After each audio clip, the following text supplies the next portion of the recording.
just a couple more of these intro pages here. In the NLP frame, there are some arbitrary hallucinations about levels of change. And a good NLP practitioner is aware of these levels and inquires and gathers information about them. But let's just go with three. There are some lists that have 17 levels on them. These are the big three. There's change at the level of behavior.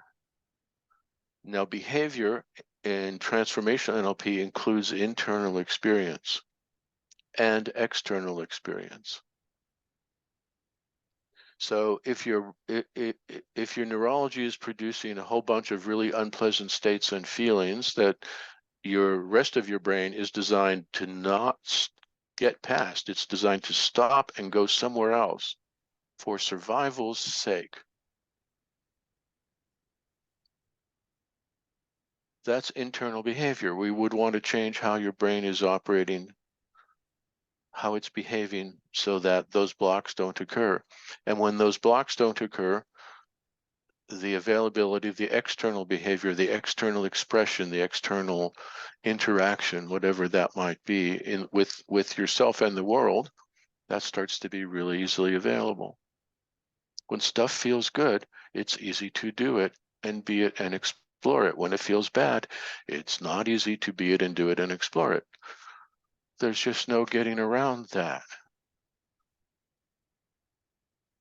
Then there's change at the level of belief.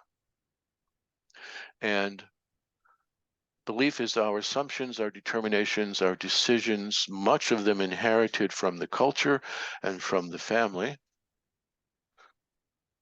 Most of it is inherited from the culture and the family, actually. I mean, there's not a child in the world who has to decide what to believe about gravity. Change at the level of belief, which are our decisions about what the world is like and who's out there and how all that works. Or how all that works. Yay, okay?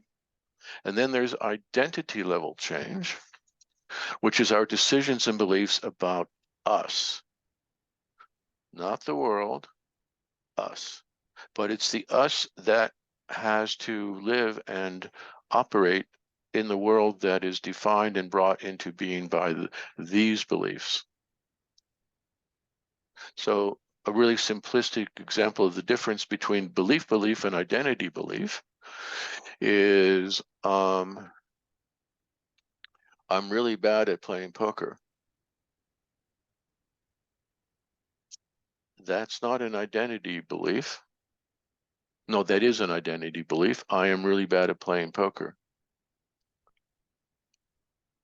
Poker is a hard game, is the belief that's here. I am really bad. I am anything we say to ourselves or communicate in any way to ourselves that starts with I am is about identity. And when our identity closes off everything down below, it closes off possibility to revise beliefs about the world that we learned a long time ago and that we inherited from the previous million years of human beings. When our identity closes off possibilities for revision and update here, revision and update is what it's all about. When it closes that off and it closes off options down here for internal and behavioral change, then we're kind of stuck and we're being miserable. Everybody who's with us this morning is wired together criteria-wise in terms of their personal values to look within to find out where the difficulty is. There are lots of people on the planet who are wired together to look without to find out where the difficulty is. I'm just saying.